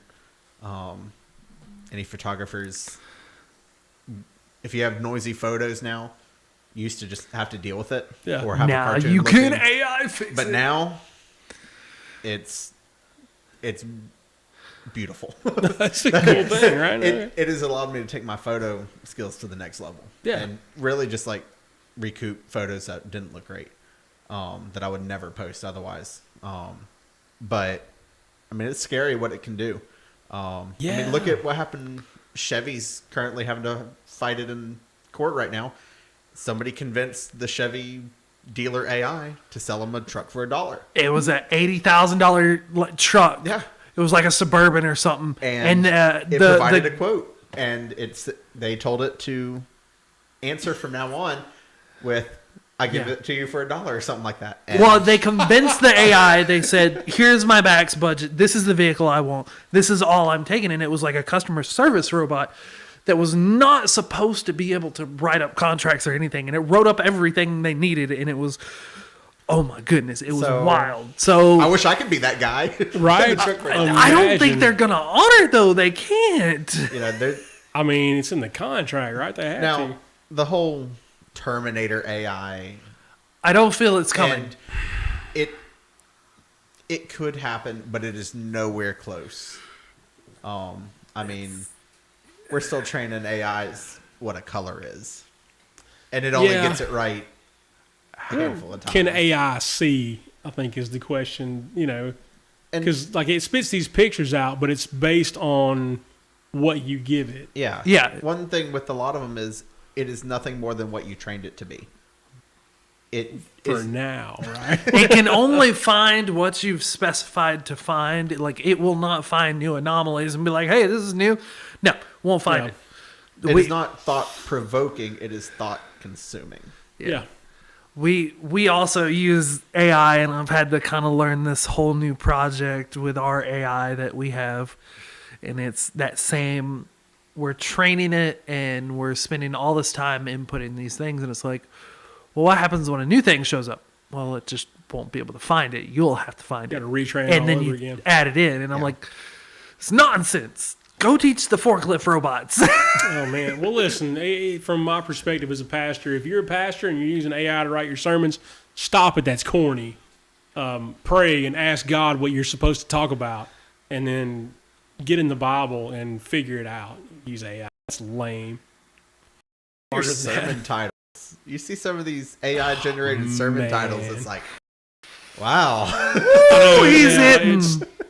We did an episode about AI at one point, and I'm just asking it all these questions, and I asked it for the title to the episode. Matter of fact, it wrote the intro, and I mentioned that it wrote the intro in the show, but I was like, give me the title for the episode about, X, Y, and Z, and it's like, it's a page and a half long, the title. I was like, bro, I need like 3 words.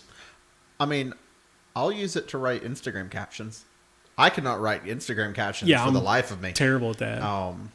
And unfortunately, that's part of what drives content consumption. Right. Is what you put in the captions. And I'm like, ooh, pretty sunset. Yeah, I know, right? Yeah, isn't this a cool picture? Don't you like that? No, AI, save me. But there's some uses for it, and there's some good to be had.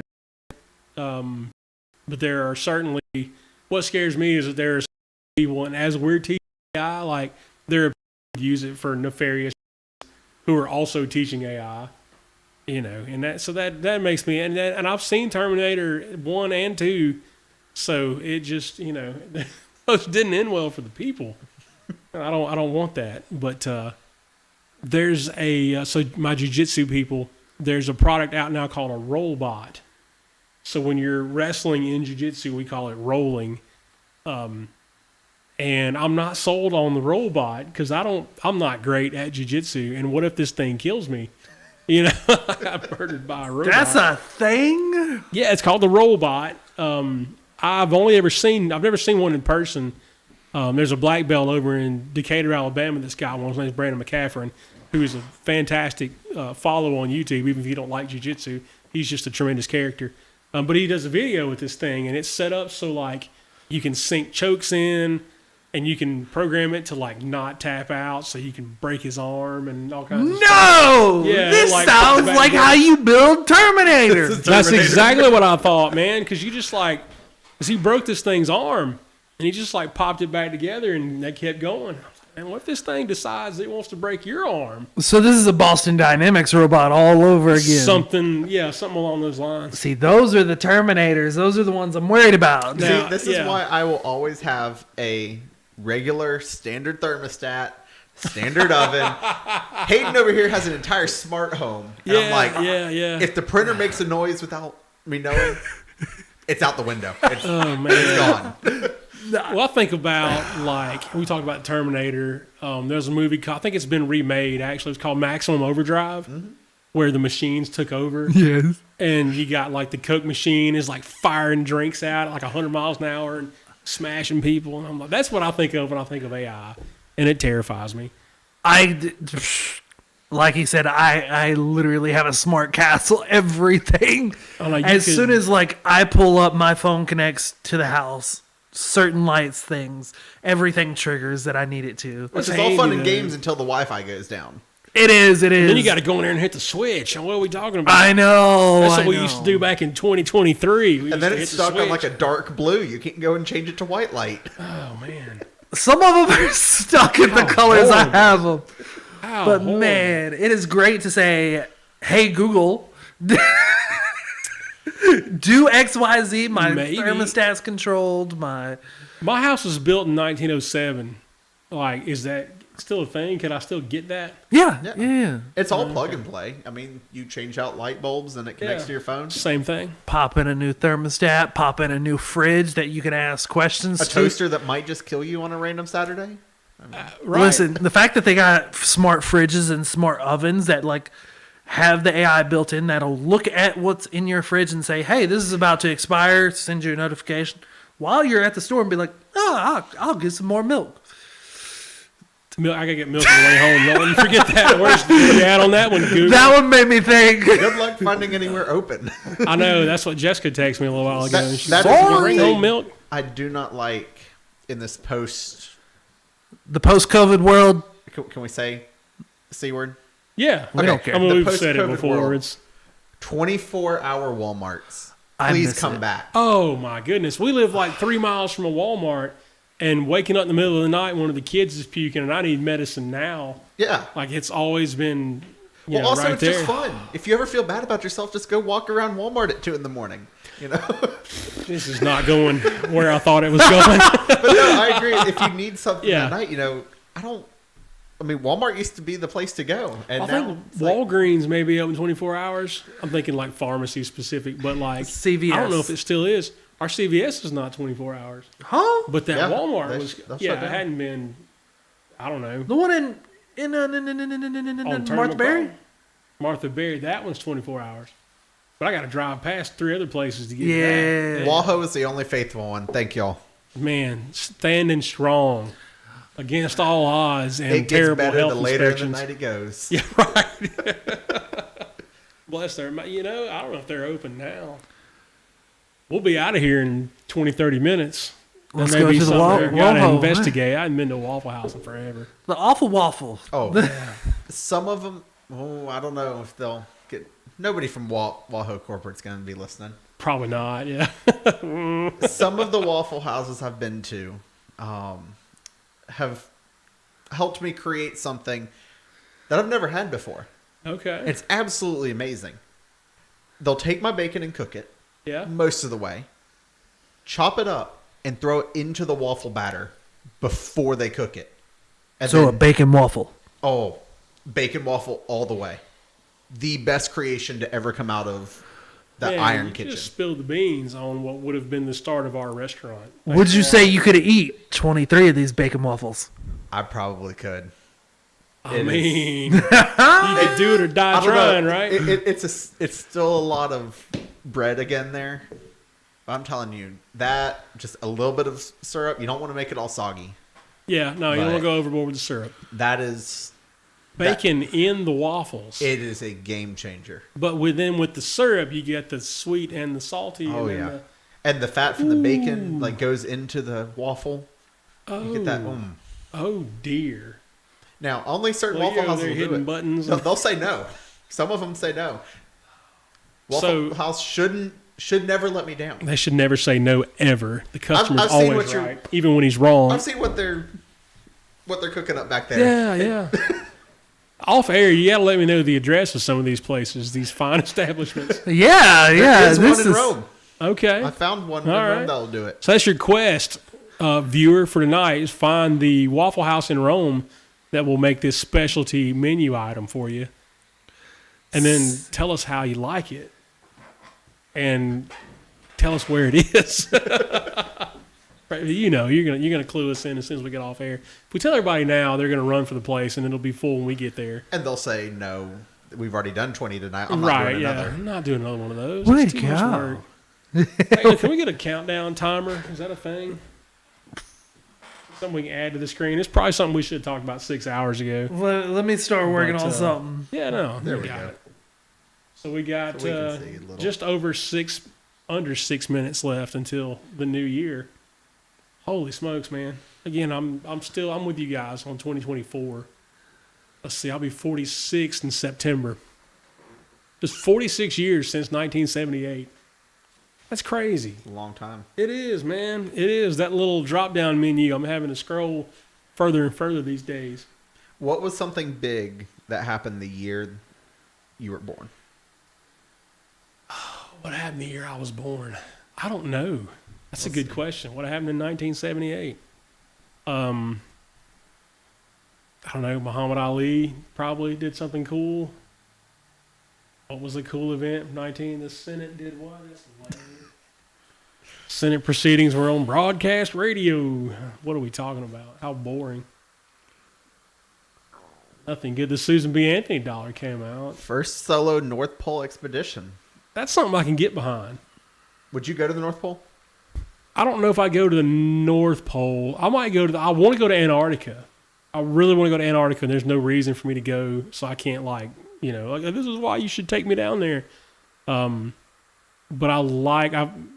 Antarctica documentaries are my thing right now, and I can go to the South Pole. The North Pole seems like less fun for some reason. I mean, Antarctica's got penguins. I don't know what more you need. Yeah, right. Penguins. Penguins or polar bears? Your choice. Penguins. Penguins 8 days a week. The first Garfield comic strip came out. No kidding. Let's see. I did not know. I used to be a fan of Garfield when I was little. I didn't know what his name was. I just called him Fat Cat. Which made sense too, I guess. It was kind of his thing. He was a fat cat who ate lasagna. Yeah. Ate lasagna. The lasagna eating cat. I've got one of those at my house. The world's population then was 4.4 billion. Wow. Just over half of what it is now. Yeah. That's crazy. 4 billion people. There's a billion between China and India. That's 2 billion people. Yeah. The first ever cellular mobile phone system was launched. What? In 1978? 98% of all Americans have a television. 98%. Wow. Is there 2% of people that just didn't have a TV at all? I remember black and white TV when I was little. Not like exclusively, like we also had a black and white TV because we had 2 of them. What about way you, back Tango? when? What year were you born? 94? See, 94 was a World Cup year. I think it was here in America, which was 2 years before we had the Olympics here in Atlanta, which was a fantastic event. What is it? I would say the Blizzard, but that was 93. 93, yeah. Tanya Harding. O.J. Simpson. That's right, the White O.J. Bronco. Simpson. Yeah, the earthquake in San Francisco, the Maybe. OJ deal. What a crazy year in sports. Baseball and hockey were locked out. Yeah, the baseball. Yeah. There was an Ebola outbreak back then. Was there? There was an earthquake in Haiti. They wanted us to be so scared of Ebola, and it turned out if you just drink a lot of water, you were probably going to be okay. Where are we at on time? 3 minutes. 2 2 minutes. minutes. We just rolled over to 2 minutes. Until 2024. That's crazy, man. I hope you guys out there have some big plans for 2024. Man, it's a brave new world. Like I always expect, we'll walk outside in a few minutes, and like I always expect my first look outside in the new year to just be like carnage, mayhem breaking out all over the place, and then like I get out there and I'm like, oh, that's not so bad. But then like I lived through Y2K, right, and we all just knew that the world was going to end on 0000, and it didn't. We made it. It wasn't bad, and we've talked about all the things that we've got to look forward to in the new year, stuff we're excited about, stuff we're grateful for, things we're looking forward to. And I hope you guys all have that too. Most importantly, I'll encourage you with all that I have to pursue church and God and Jesus and the Bible, whatever, however you want to phrase that, that's got to be an important thing in your life. The new year starts on a Monday. What better time to start like a Bible reading plan, work out and do all those things too. But listen, don't beat yourself up if you miss a day on your, whatever your resolution is. If you misstep and you feel like you failed and drop the ball, like just pick it up again the next day.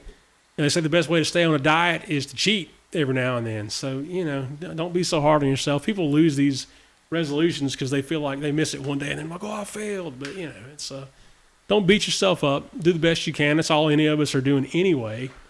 So just do that, right? We're at 10, 9, 8, 7, 6, 5, 4, 3, 2, 1. Happy New Year!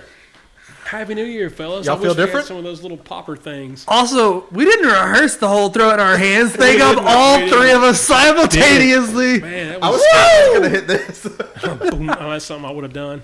What do I do with my hand? I'm glad the entire time. I don't know what to do with my... By the way, you've been amazing on camera because you've been a great guest. Also, you being behind the camera is one thing, but you're able to transition well to being I on like camera. it better behind the camera. I do too, This is man. fun. They keep making me do this. We had our own podcast and some guys smoking, and you were on it. Hey, that's a New Year's resolution. Bring back some guys smoking. That is a plan of 24. It was supposed to be part of a plan for tonight.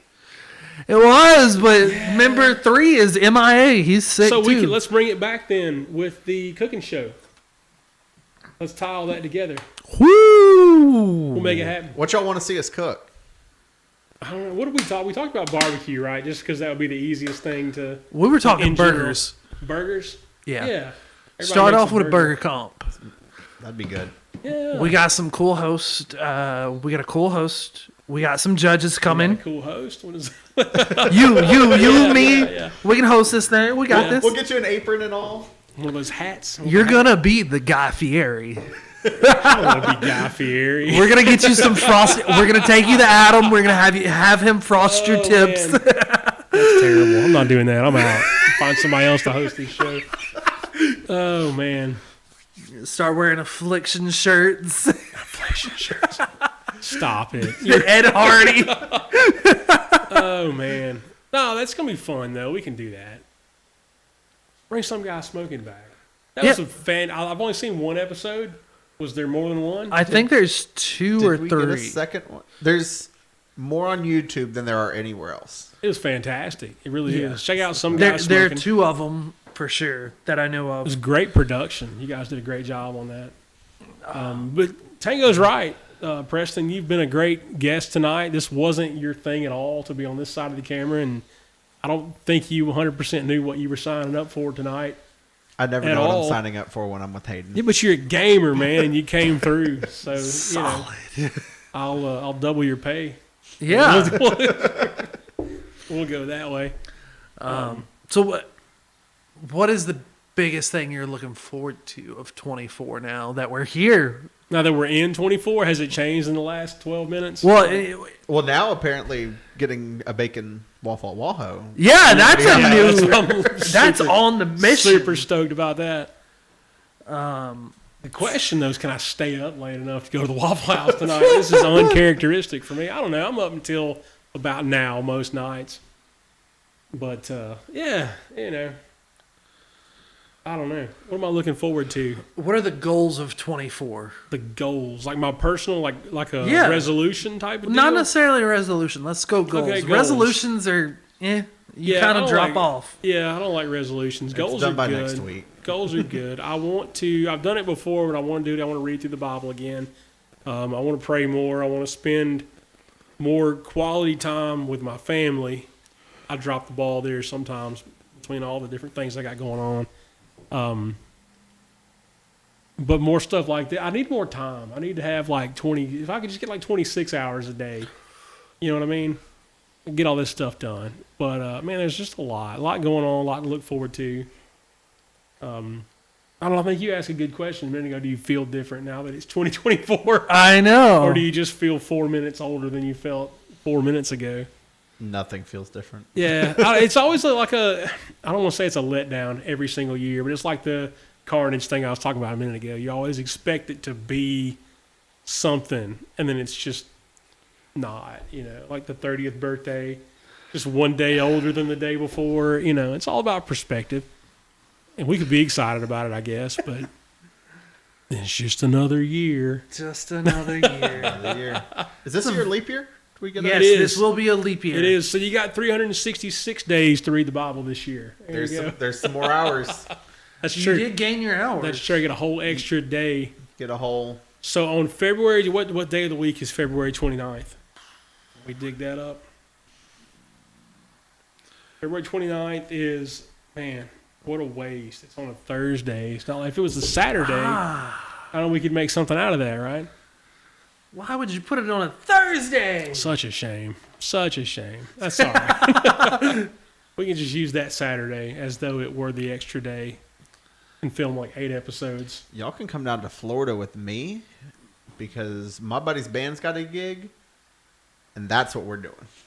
For on the leap day? They've got some gig concert. We're leaving Thursday, coming back Part of Florida you going to? Orlando. Okay. Hayden's got some burger joints down there. I do. I got Hayden's some got a good burger joint joints. everywhere. Hayden can tell you where the food is. I've traveled all around. The go-to places in Orlando, Teak Neighborhood Grill. Asked for the secret burger menu. Maybe you can be the food show host. I'm all for it.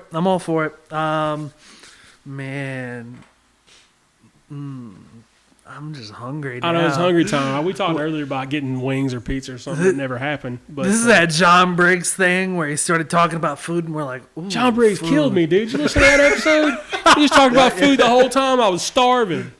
I was so mad at that guy by the end of the episode, but you gotta love him. And hug a big teddy bear anyway. But he was like, "We're gonna talk about food." I was like, "Why don't you I bring did some?" listen to that podcast. Yeah. It was in the morning. I was at work.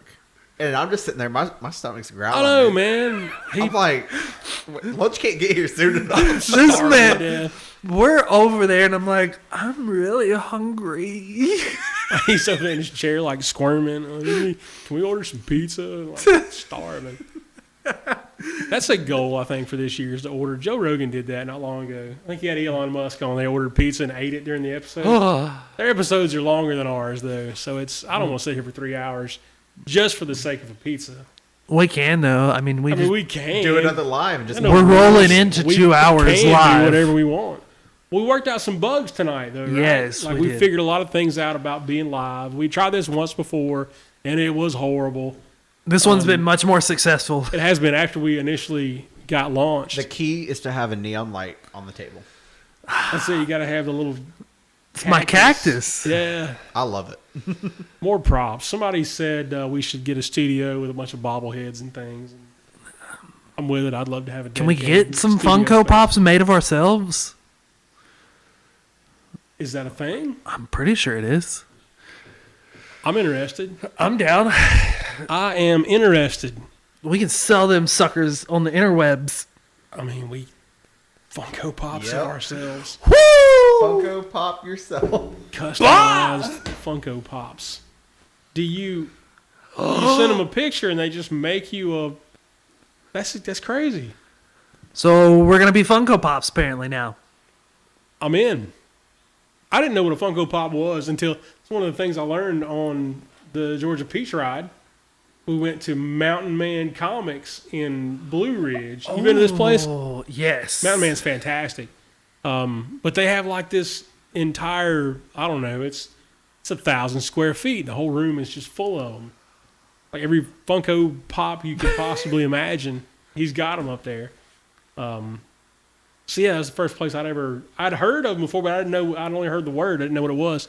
So I was like, oh, that's a Funko Pop. And that's, there's Anakin Skywalker, and there's Michael Jordan, and there's, just going down the line. You can make your own. Preston's over here designing his own guy right now.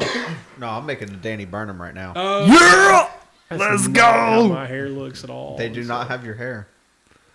One of a kind. Y'all heard that, right? They do not have my hair. What? It's okay. Mine will be easy. It won't have much hair. Just put a beanie on that bad boy and let him ride out. Tim Pool all the way. There you go. That'll look a little more like Hayden. He's getting that. That's Haydenish. Anywho, the question now is how long do we stick around after New Year? There's a lot of build up for not much. I know. We're 10 minutes past the New Year. How long do we want to go? We can wrap it up, man. You guys have been soldiers tonight. Let's do 4 more minutes. That way we can get our 2 hours. 4 more minutes for 2 hours. Okay, cool. So we got your goals for 24. Preston, what's your goals? Gosh, I don't know. Well, you got this racing thing going, right? Just the video business as a whole. I would love to make it a full-time career. I would love to be able to tell people stories. Yeah. I'm not really a content creator. I can't generate the content. But whenever it comes to something someone else is able to do, I love being able to put that story together. Whether it's racing, football, just covered the Georgia Elite Classic. Got some awesome shots of, some really top tier players. We're going to be seeing playing on Saturdays and Sundays coming up. I just love showing that to the world. Yeah. You look at Cass High 4 or 5 years ago, completely undiscovered talent. Nobody cared about Cass High football.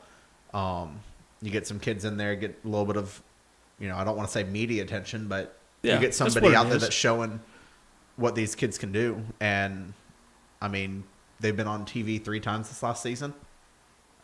They completely blew it out of the park with that. And they've taken their opportunity and run with it and made it to the 3rd round of the playoffs for the first time. They beat Cartersville this year? No. Oh. Lost by 1 point in overtime, I believe. Overtime. A score and touch in overtime. Yeah.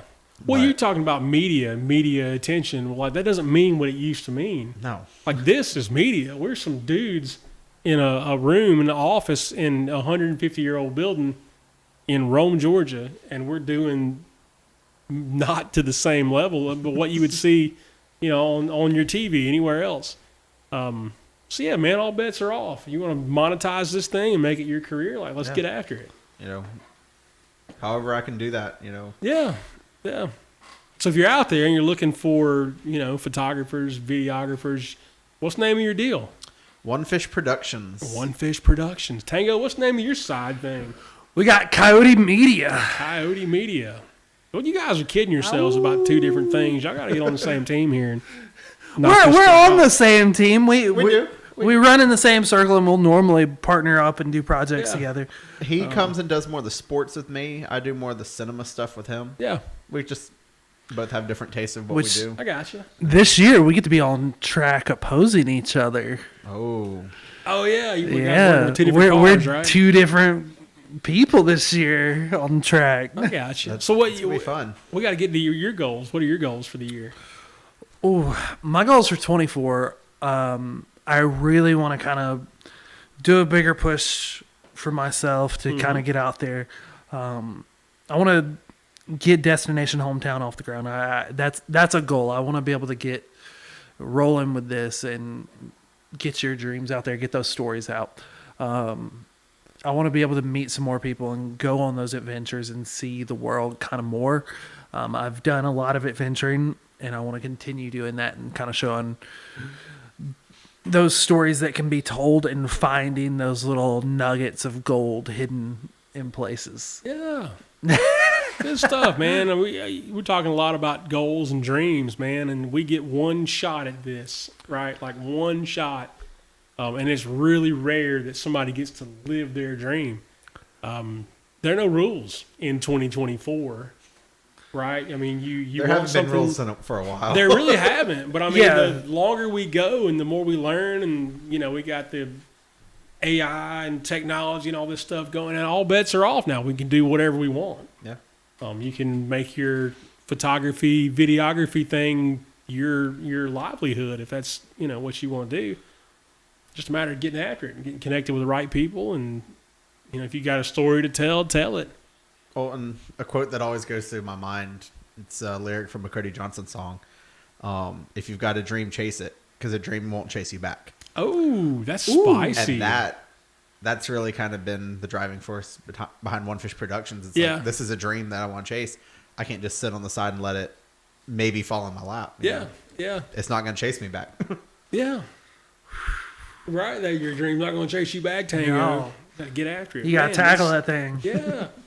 I don't know. It's important though, because so many people go through life and do like good enough, and I got this job and I don't love it, but it pays my bills. And I remember working with a lady in public school. God bless her. I'm just not listening. Maybe she is listening to this and she's got a different outlook now. But she didn't enjoy what she was. Matter of fact, I don't even think she's in public school anymore, so it doesn't matter. She didn't enjoy it. She was not enjoying her life in public school. It was tough to beat having June and July off and then 2 weeks at Christmas and spring break, right? That's hard to beat. So you look at that, I don't love this, but the schedule's good. And she says to me at one point, I've only got 11 more years before I can retire. Whoa. I'm like, you're going to do this for 11 more years? Like, you don't like this. Don't do that to yourself, and you might like your job, but it's not your dream. And if you have opportunity to chase your dream, do it. Don't, do something dumb and your kids don't have food. But, man, thank God that was empty. But go after your dreams. We get one shot at it, and I feel like you guys are at least it took me until I was in my 40s to be like, hey, let's do something weird that we really enjoy and try to make something out of it, and you guys are ahead of me on that. You're ahead of a lot of people because you're younger than those of us that are just now getting it figured out. I think that it's been really fun, and I don't think it's over by any means for me. I've been chasing these dreams for a long time. Being in tech was always one of them. Like I was always a techie, just like Preston. We grew up in it, so growing up on the bleeding edge of technology, we wanted to chase this, and now we're big kids, and we're using AI in our jobs. We're using all this tech that we never thought of in our day-to-day lives. Yeah. And it's like, okay, well, that dream's been accomplished. Well, what's next for us? Let's forge our own path.